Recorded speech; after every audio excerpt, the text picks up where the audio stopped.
Kazibari heritage স্টেটে আপনাদেরকে স্বাগত। সেই ওয়াকফকৃত ১৫০ জিল বংশীয় কিতাব এবং সেই প্রাচীন পাঠাগারের গল্প বলব। আমাদের এই হাভেলিটি ১৮২০ সালে ২০ সালের পূর্বে পুরনো হাভেলিটি ভেঙে এটিকে তৈরি করা হয় নতুনভাবে। তখন পুরনো কিতাবখানার সমস্ত বইগুলোকে এখানে স্থানান্তরিত করা হয়। সেই সুলতানি আমলে শাহ মাসুদ বাগদাদি রহমতুল্লাহ আলাইহি উনি আগমন করার পর থেকে এই বংশের যত পীর সাহেব এসছেন সবাই ইসলামিক বই এবং ইসলামিক বিষয় নিয়ে গবেষণা করতেন।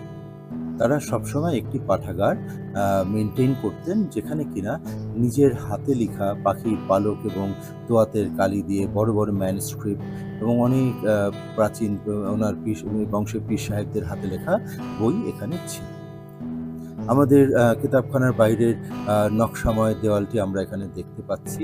আর আমাদের এখানে এই দলিলের মধ্যে দেখা যাচ্ছে ১৫০ জিল কিতাব, যেটি ওয়াকফ করে দেয়া হয়েছে, যেটি অতি প্রাচীন ছিল এবং এই কিতাবগুলো সেই প্রাথমিক অনেক আগের পীর সাহেবদের নিজেদের হাতের লেখা এবং ফিকহ শাস্ত্র আর আরবিক বিভিন্ন বিষয়ের উপরে।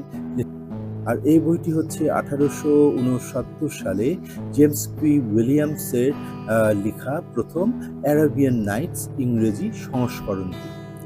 তো আমাদের এই লাইব্রেরিতে এখন আর সেই প্রাচীন সেই বইগুলো আর নেই।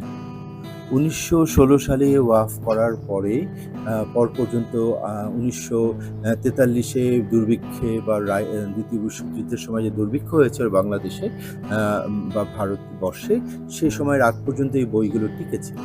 তো আমাদের সেই দুর্ভিক্ষের সময় সমস্ত বই, সমস্ত ফার্নিচার্স বহির্মহল থেকে নিয়ে আমরা খাল পাড়ে, ধলাই খালের পাড়ে আমাদের বাসার অংশে একটি টিনের চাল দিয়ে একটি শেড বানিয়ে সেখানে সব রাখা হয়।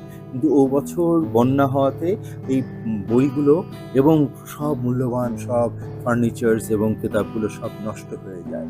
এটির একটি বিবরণ আমার আব্বার লিখে যাওয়া স্মৃতিকথার মধ্যে বিস্তরভাবে বর্ণনা করা হয়েছে। তো এই ঘরটি ছিল সেই কিতাবখানা। সেখানে এই ঝাড়বাতিটির জায়গায় ছিল একটি মোমবাতির ঝাড়বাতি, যেটি চেন দিয়ে নামিয়ে সেটিকে জ্বালিয়ে আবার উপরে উঠিয়ে দেওয়া হতো।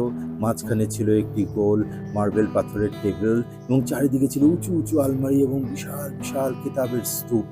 তো বর্তমানে এখানে ১৯৬০ বা ৫০-এর দিকের কিতাবগুলো এখন বর্তমান আছে। পুরনো এই বইগুলো বেশ কিছু আছে। আর আপনারা আসবেন কাজীবাড়িতে, দেখে যাবেন এর ইতিহাস গল্প ইনশাআল্লাহ।